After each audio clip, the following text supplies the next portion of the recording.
네, 안녕하십니까. 지난주 우리 방송 사고 날 뻔했지요. 소리가 작다가 갑자기 너무 커지는 바람에 난감할 뻔했는데 우리 오연지 쌤이 지혜롭게 자막 처리를 잘 해주셔가지고 위기를 넘길 수가 있었습니다. 고맙습니다.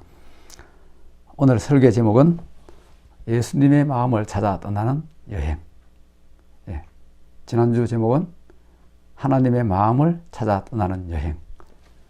그 전주 제목은 나를 찾아 떠나는 여행. 원래 어디서 한 건 아닌데 어떻게 보니까 이렇게 여행 3종 세트가 되어 버렸습니다. 우리 코로나 시대에 여행하는 걸 좀 자제하라 이렇게 하는데 이렇게나마 간접적으로 대리만족을 하는 그런 시간이 되었으면 좋겠습니다. 오늘 성경 본문은 요한복음 5장 1절에서 18절 말씀인데요.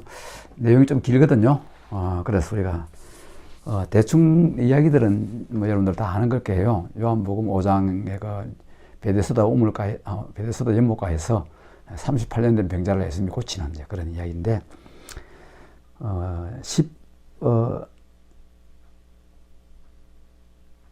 16절부터 18절까지 요거 세 절만 제가 읽겠습니다. 16절부터 18절. 그러므로 안식일에 이러한 일을 행하신다 하여 유대인들이 예수를 박해하게 된지라 예수께서 그들에게 이르시되 내 아버지께서 이제까지 일하시니 나도 일한다 하시매 유대인들이 이로 말미암아 더욱 예수를 죽이고자 하니 이는 안식일을 범할 뿐만 아니라 하나님을 자기의 친아버지라 하여 자기를 하나님과 동등으로 삼으심이러라. 베데스다 연못가에 병자들, 각종 병자들이 모여 있는 거기에서 예수님이 이제 한 병자를 고치는 그런 이야기입니다. 하나님의 마음은 보이지 않습니다. 보이는 하나님의 마음이 하나님의 법입니다.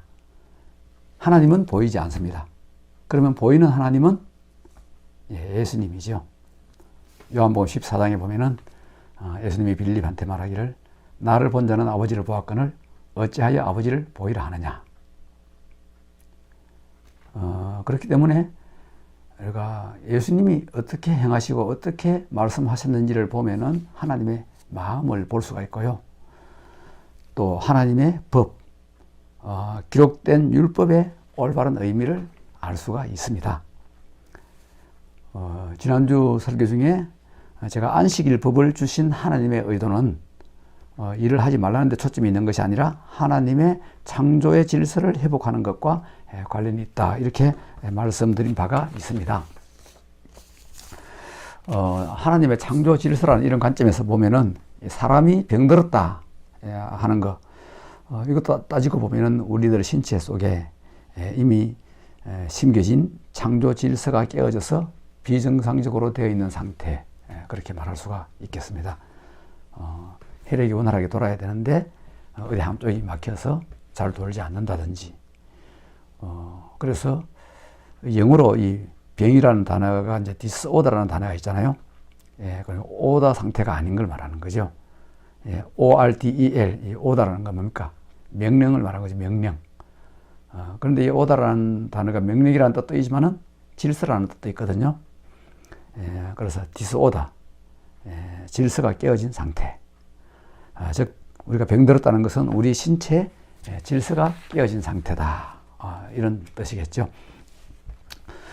이런 관점에서 보면은 예수님께서 병자를 고치는 사건은 단순히 선한 일을 했다, 뭐 이런 차원으로 그냥 보기보다는 그걸 초월해서 하나님의 창조의 질서를 회복하는 일이었다. 이렇게 볼 수 있겠습니다. 그런 의미에서 안식일에 예수님께서 병자를 고친 일은 이 안식일의 존재 목적과 일치하는 것이라 이렇게 볼 수가 있겠습니다. 오늘 우리 요한복음 5장 다 읽지는 않았지만은 여기 보면 이제 베데스다 연못이 나오죠. 이 베데스다 연못에 그 주변에 모여서 있는 사람들은 모두 다 이제 병자들이죠. 이제 우리 세상적으로 보면은 갑도 아니고 을도 아니고 거의 병들의 모임이죠. 그래서 아마 병자들이 많이 있었는지 모르겠습니다. 그런데 이 병들만 모인 이곳에서도 등급이 있는 것처럼 보여요. 오늘 주인공이 되는 이 38년 된 병자는 이 병들만 모여있는 이곳에서도 가장 뒤처지는 사람, 낙오자인 셈이죠. 그래서 물이 동할 때 먼저 뛰어들어가야 되는데 자기보다 성한 사람이 먼저 들어가니까 자기에게는 기회가 없다, 이렇게 한탄을 하죠. 가장 오랫동안 이 연못가에서 힘들게 버텨온 이 환자, 가장 우선적으로 치료를 받아야 될 필요가 있는 이 사람은 이들의 경쟁에서마저도 밀려나 있는 곳, 베데스다 연못가. 어쩌면은 우리들이 살고 있는 이 세상하고 너무나 닮아 있지 않습니까? 어차피 경쟁할 수밖에 없는 곳. 경쟁이라는 것 자체가 어떤 긍정적인 영향도 있잖아요. 우리가 그냥 있으면은 나태해지기 쉽고 또 잠들 수밖에 없는데 우리를 자극해서 일 깨워주고 열심히 노력하게 하고 하는 이런 측면에서는 이 경쟁이라는 것이 아주 유익한 면인 것이겠죠. 그런데 무한 경쟁 이런 말 우리가 많이 쓰는데 저는 무한 경쟁이라는 말은 별로 좋아하지는 않아요. 왜냐하면 이 무한 경쟁이라는 것은 남이 없거든요. 나밖에 없고 하나님의 질서하고는 좀 안 맞는 것 같아요. 자, 그런데 바로 이 베데스다 연못가에 예수님께서 이제 찾아오셨어요. 그리고 38년 된 이 병자 예수님이 고쳤습니다. 힘과 능력이 충분히 되고 선착순이 지배하는 이 세상의 원리로는 일어날 수 없는 일이죠. 그런데 예수님께서 지금 그런 세상의 논리로는 일어날 수 없는 이런 일을 일으키셨습니다. 적자생존이라는 이 세상의 질서를 완전히 뒤집어 엎는 그러한 사건이죠. 세상의 잘못된 질서, 그릇된 우선순위를 하나님의 질서, 올바른 우선순위로 바꿔놓는 사건이 바로 오늘 이 사건입니다. 그런데 예수님께서 행하신 이 좋은 일이 당시에 소위 이제 믿음이 좋다고 자처하는 그런 사람들의 눈에는 좀 거슬리는 일이 있었거든요. 유대인들은 안식일을 지키는 일에 아주 목숨을 건 사람들이었는데 이 예수님의 행동은 자기들이 지키고 있는 이 안식일 규정을 위반하는 것 같다, 이런 생각을 한 거죠. 16절에서 18절 우리가 읽었던 말씀에 보면은 안식일에 이런 일을 행한다 해서 유대인들이 예수님을 박해를 하게 되죠. 그리고 내 아버지께서 이제까지 일하시니 나도 일한다, 이 말을 듣고 아주 예수님을 죽이려고 하고 있는 겁니다. 이 말씀에 보면은 유대인들이 예수님을 죽이려고 한 이유가 나오는데요. 대략 한 3가지 정도 그 예수님의 제목을 찾아볼 수가 있겠습니다.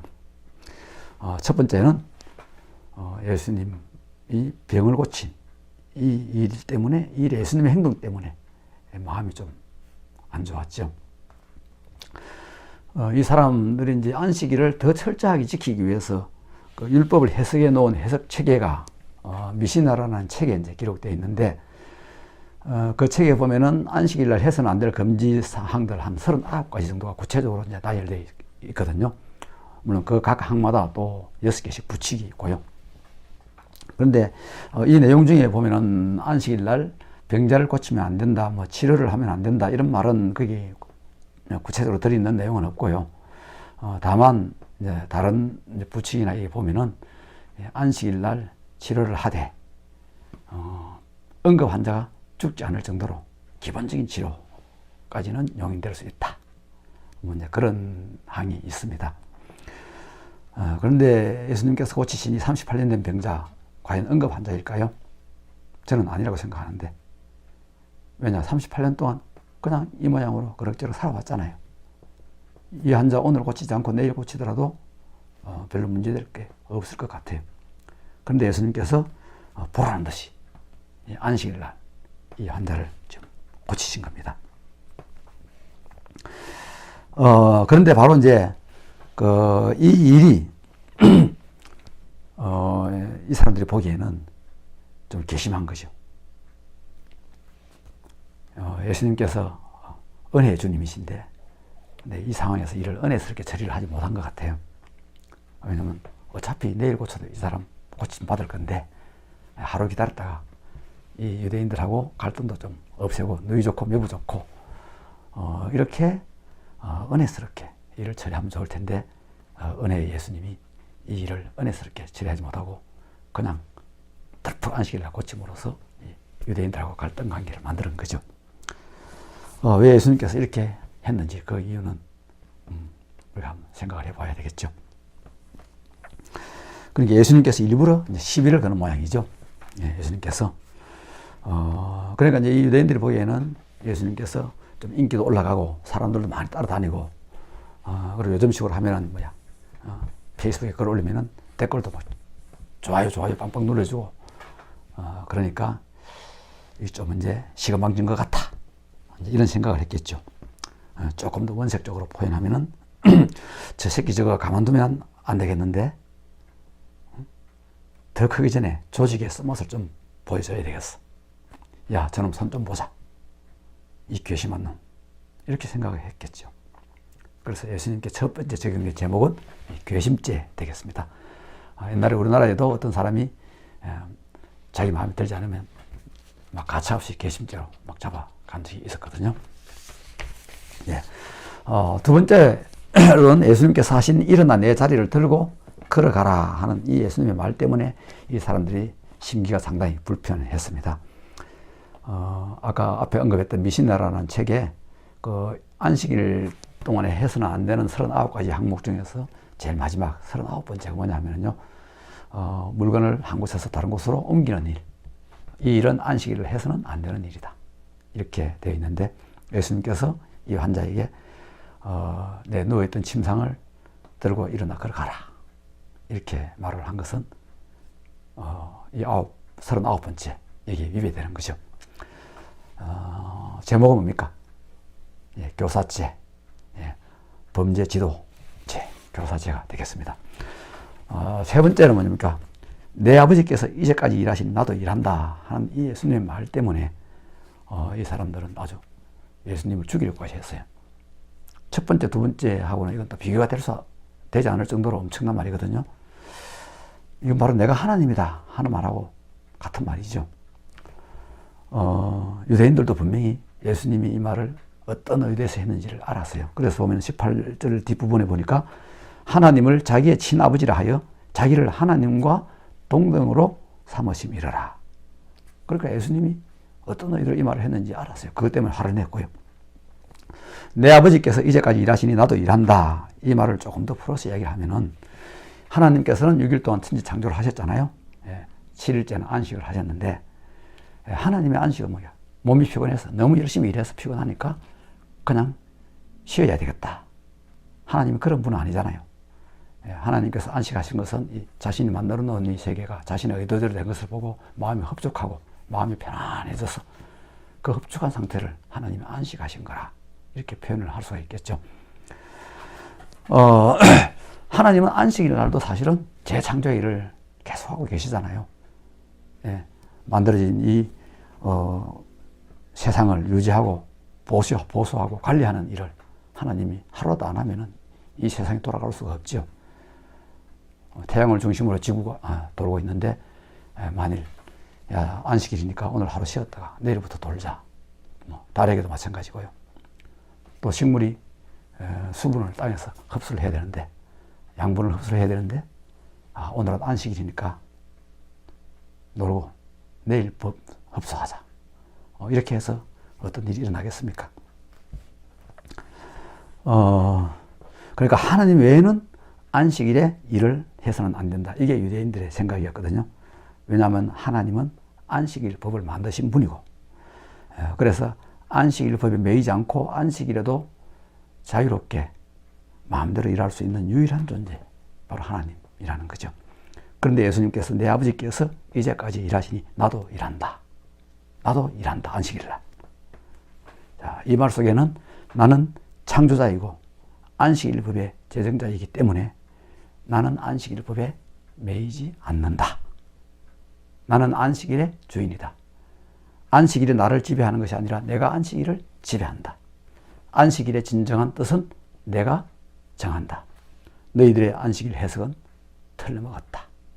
하는 이런 복합적인 의미를 이 한 예수님의 말 속에 다 포함하고 있는 거죠. 이 말을 듣고 유대인들이 예수님을 죽이려 했죠. 제목은 신성모독죄. 유대인들에게는 가장 큰 죄가 신성모독죄죠. 자, 그래서 이 사건으로 예수님과 유대인들 사이에는 돌아올 수 없는 강을 이제 건너버렸습니다. 자, 여기서 이제 우리가 생각을 하게 되죠. 왜 그렇게도 신앙이 좋고 열심히 이 유대인들이 이런 오류를 범했을까? 네, 그런데 아이러니하게도 그 이유는 그들이 금과 옥토처럼 귀하게 여기고 심지어 그것 때문에 목숨까지도 버려가며 지켜온 그들의 안식일법을 비롯한 그들의 정통신앙 때문에 이런 오류를 범했다는 겁니다. 자, 이들은 안식일을 지키기 위해서 사실은 죽음까지도 불사를 했거든요. 뭐 여러 가지 있지만 다 생각하고 한 가지만 굳이 이야기를 하자면은 예수님이 오시기 전에 한 200년 정도 전인가요? 그 전에 그 시리아 지역을 통치하던 알렉산더의 후계 중에서 안티오코스 에피파네스라는 사람이 있었는데 이 사람이 좀 욕심이 좀 있어가지고 저 남쪽 이제 에집트 쪽을 이제 좀 정복을 하려고 공격을 하러 갔다가 일이 잘 안 되어가지고 이제 퇴각을 하면서 이제 분풀이로 예루살렘을 공격을 해요. 그래서 예루살렘 성전을 장악하고 그 예루살렘 제단에다가 돼지의 피를 뿌리고 그 유대인들에게는 돼지는 불결한 짐승이잖아요. 그러니까 그 성전 제단에 돼지 피를 뿌리는 이게 신성모독이죠. 그래서 유대인들이 이 안티오코스 에피파네스에 대항해서 이제 전쟁을 벌이는 거죠. 항거를 하는 거죠. 그런데 문제는 안식일 날 무기를 들 수가 없잖아요. 안식일 법을 따르자면. 그냥 이 사람들이 안식일 날 죽임을 당해요. 유대인들이 안식일을 얼마나 소중하게 여겼는지 알 수가 있죠. 그러니까 이 유대인들이 그 당시 화려한 헬라 문명의 알렉산더 대왕이 세계를 점령하면서 점령지마다 헬라 문명을 보급을 하는데 그 원형 경기장이라든지 마차 경기 뭐 이런 헬라 문명의 다른 모든 점령지들은 다 동화되어서 그렇게 무너지고 자기 정체성을 잃어버리고 넘어갈 때 유대인들만은 그걸 지켰거든요. 그래서 그게 이제 헤브라이즘이라는 이름으로 아주 정착을 하게 되는데 그렇게 이 사람들이 자기의 정체성을 잃어보지 않고 그런 위기 속에서도 지켜줄 수 있었던 것이 바로 이 안식일이죠. 안식일을 지킨 거죠. 그래서 어떤 사람들은 유대인들은 안식일을 지켰다. 그 안식일이 유대인들을 지켰다. 이런 말을 사용하기도 합니다. 자, 그런데 저는 오늘 이 베데스다 연못가에서 일어난 이야기를 보면서 유대인들의 행동이 사실은 상식적으로 좀 이해가 되지가 않거든요. 예. 무슨 말이냐면 우리가 신앙을 말하기 전에 먼저 상식이 통해야 되잖아요. 예. 아무리 안식일 규정이 중요하고 그것이 과거에 위대한 업적을 남겼다고 하더라도 오늘 이 상황에서 보니까 유대인들의 이런 대응은 납득이 안 가는 거죠.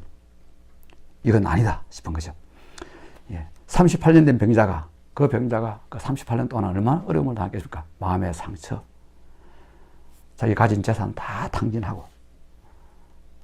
그런데 그 병자가 기적적으로 병이 낫고 자유인이 된 거죠. 야, 그러면 와, 놀랍다, 기쁘다, 할렐루야다 하면서 그냥 손뼉 한번 쳐주면 될 것이요. 그냥 간단하게 해결될 문제를 이 사람들이 왜 이렇게 복잡하게 끌고 가는지 난 그게 이해가 안 돼요. 제가 굳이 이 사람들한테 예수님 만세 이렇게 하라는 거 아니잖아요. 그냥 상식적으로 눈에 보이는 대로 그냥 좋은 건 좋다, 나쁜 건 나쁘다 이렇게 말하면 되는데 이런 상식이 지금 안 통하는 것 같죠. 자, 이 사람들이 뭐가 잘못되었겠습니까? 예, 그것도 상식선에서 우리가 말하면 되겠죠. 규정을 지키는 거 참 중요하죠. 그렇지만은 생명을 회복시키는 것보다 더 중요한 것은 아니라는 거죠. 이게 상식이 아니겠습니까? 제가 지금 틀린 말을 했나요? 교통법규 지키는 거 참 중요하죠. 왜냐하면 교통사고를 예방하고 사람의 생명을 보호하기 위해서 있는 법이 교통법이고 신호등이고 이런 거죠. 그런데 만일 어떤 사람의 아내가 밤에 갑자기 지금 산통이 와가지고 지금 곧 애가 이제 나와야 될 상황이다. 119를 불러서 갈 시간도 없다. 그런 급한 상황에서 자기 차로 지금 병원으로 지금 데리고 가고 있습니다. 그런데 앞에 신호등에 빨간불이 탁 와버렸습니다. 이럴 때 이 사람 그 차가 서야 할까요? 아니면 적당히 눈치 보고 그냥 가야 될까요? 예, 저라면 그냥 눈치 보고 그냥 통과하겠습니다. 만일 교통법규를 지키느라고 그 자리에 서서 있었다면 그 기간 동안에 어떤 일이 일어날지도 모르잖아요. 생명을 살리고 보호해야 할 이 교통법이 생명을 죽이는 역할을 할 수도 있다는 것이죠. 자, 예수님께서도 말씀하셨거든요. 사람이 안식일을 위해 있는 것이 아니고 안식일이 사람을 위해 있는 것이다. 오늘 나오는 이 유대 지도자들, 예, 요한복음 5장에 나오는 이 지도자들, 그들이 과연 뭘 잘못했을까요? 예, 정말 중요한 것은 놓치고 덜 중요한 것을 가지고 사람들을 재고 있었다는 거죠. 예, 이걸 우리 사자성어로 뭡니까? 본말 전도라고 그러죠. 예, 더 중요한 것과 덜 중요한 것이 전도, 뒤집어 엎어놓은 거죠. 예, 2차 세계대전 때 독일이 유대인 500만 명을 가스실로 보내서 학살한 그 책임자 중에 아이히만이라는 사람이 있습니다. 이 사람이 도망을 치다가 나중에 이제 아르헨티나에서 잡혀가지고 이제 전범 재판을 하게 되는데 재판에서 이 사람이 이런 말을 했습니다. 예, 나는 군인이다. 단지 명령에 따라서일 뿐이다. 군인이 명령대로 행동하는 것이 왜 죄가 되는가? 이렇게 항변을 했죠. 예, 맞습니다. 그는 그냥 군인이고 그냥 평범한 사람이었어요. 그런데 그가 진짜 무죄일까요? No. 그는 유죄인 거죠. 예, 이 장면을 보면서 한나 아렌트라는 사람은 무사유도 죄다 이런 말을 했어요. 예, 무사유, 생각 없이 행동하는 것, 그것도 죄가 된다는 거죠. 생각 없이 하는 행동, 정통이라는 이름으로 생각 없이 그냥 따라가면은 그것도 죄가 될 수가 있다. 예, 당시 유대인들의 정통 교리에 따르면은 병든 자, 문둥병자, 불구자, 가난한 자, 이런 사람들이 이렇게 사는 것은 다 죄의 결과이기 때문에 그들을 치료하는 것은 하나님의 뜻에 어긋난다. 이렇게 생각을 했어요. 그런데 예수님은 병자를 고치셨고 그 일을 하나님의 생명을 회복하고 질서를 회복하는 사건으로 이해를 한 거죠. 자, 그래서 굳이 안식일 날 고치지 않아도 되는 이 38년 된 병자를 안식일 날 일부러 고쳤다는 듯이 고친 예수님의 의도는 당시 유대인들의 정통 신앙이었던 인과응보의 교리, 이들이 이렇게 된 것이 다 죄의 결과다 한 이 인과응보의 교리가 잘못되었다는 것을 눈에 보이게 확인시켜주는 선언이고 선포라는 거죠. 시각자료인 거죠. 예, 오늘 여기까지 하고 이제 설교를 마무리하겠습니다. 예, 정통신앙은 문제될 것이 없습니다. 그러나 정통신앙을 문자 그대로 지키는 정통주의는 신앙의 가장 큰 적이 될 수도 있습니다. 정통주의에 빠지면 그것만이 옳고 다른 모든 것들은 다 틀렸다고 이렇게 생각을 하게 되죠. 심지어 하나님께서 하시는 일, 성령님께서 하시는 일도 받아들이지 못하는 거죠. 예수님 당시 바리새인 서기관들은 예수님께서 병자를 고치고 기적을 행하시니까 저것은 귀신의 왕 바알세불을 힘입어서 저렇게 하는 거다 하면서 그 일을 평가절하하고 받아들이지 않은 거죠. 이렇게 하나님께서 하시고 성령님께서 하신 이 분명한데도 그것을 못 받아들이는 정도로 마음이 굳어있고 딱딱하고 경직되어 있는 이런 상태를 성령 모독죄라고 하죠. 성령님께서 하시는 일을 하나님 하시는 일도 받아들일 수 없는 상태. 예. 생명일수록 유연하고 부드럽고 말랑말랑하고 탄력이 있죠. 예. 우리 젊은 사람들은 이렇게 되면 빨리 원상회복이 되잖아요. 나이 든 사람들은 아무래도 탄력이 떨어지죠. 예, 죽음에 가까이 갈수록 경직되고 딱딱하고 생각도 고집스럽고 굳어지고 또 어떤 일에 있어서 선택의 여지가 없습니다. 하나 내가 이렇게 하기로 했다 하면 그걸로 끝이에요. 예, 제가 옛날에 텔레비를 보다가 보니까 사람의 신체 나이를 그게 젊었냐 이제 젊지 않았냐 하는 것을 이제 판단할 수 있는 한 가지 간단한 방법이 있대요. 그게 뭐냐면 손을 이렇게 펴서 손을 이렇게 똑바로 펴지 말고 약간 꼬부린 상태에서 이 손등을 이렇게 꼬집어서 이것이 이제 원래 상태로 빨리 돌아가면은 젊은 거고 그렇지 않으면은 아니다는 거죠. 젊으면은 이게 빨리 돌아가잖아요. 예, 신축성이 있고 탄력이 있고 부드럽고 예, 그렇죠. 마음도 그렇다는 거죠. 우리 마음도 다친 마음, 경직된 마음, 딱딱하게 굳어버린 마음 예, 이렇게 다른 생각이 절대 들어올 수 없도록 고집스러운 마음 이런 마음 심지어 하나님께서도 개입하지 못할 정도로 닫아버린 마음 예수님께서는 이런 사람들에 대해서 뭐야 눈은 있어도 보지 못하고 귀는 있어도 듣지 못한다. 그리고 눈뜬 소경이라는 이런 말을 했죠. 우리도 자칫하면 이런 위험에 빠질 수가 있는 거죠.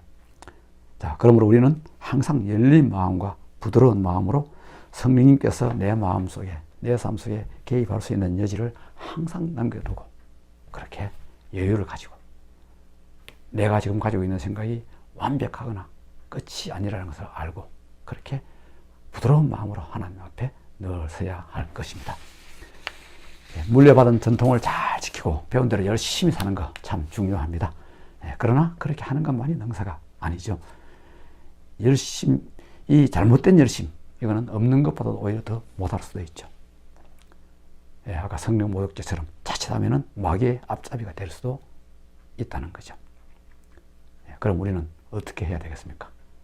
우리 각자 한번 고민해 보십시다. 이제 기도로 마무리하겠습니다. 기도합시다. 하나님 아버지, 하나님은 생명의 근원이시며 하나님의 법은 생명의 법인 것을 믿습니다. 유대 종교 지도자들은 생명의 법인 하나님의 율법을 딱딱하게 굳어버린 죽음의 법으로 만들어버렸습니다. 똑같은 칼이라도 누구의 손에 들려서 어떻게 사용하느냐에 따라 환자를 살리는 의사의 수술 도구가 될 수도 있고 살인의 무기가 될 수도 있습니다. 율법은 하나님의 마음이 반영된 선한 도구이며 이 도구를 어떻게 사용해야 하는가 하는 매뉴얼이 예수님의 삶과 말씀 속에 들어있음을 깨달았습니다. 성령님께서 지혜를 주셔서 그 말씀들을 잘 깨닫게 도와주시옵소서. 기도하는 생활을 통해 예수님의 마음을 만나게 하시고 하나님의 마음과 늘 접속하는 삶을 살 수 있게 해 주시옵소서. 그리하여 진정한 나를 찾아 떠나는 우리들의 여행이 하나님 나라에 맞닿아 있게 하시고 진정한 나를 찾아 떠나는 우리들의 여행길이 세상과 천국을 잇는 생명의 통로가 되게 하옵소서. 예수님의 이름으로 기도드립니다. 아멘. 네, 감사합니다.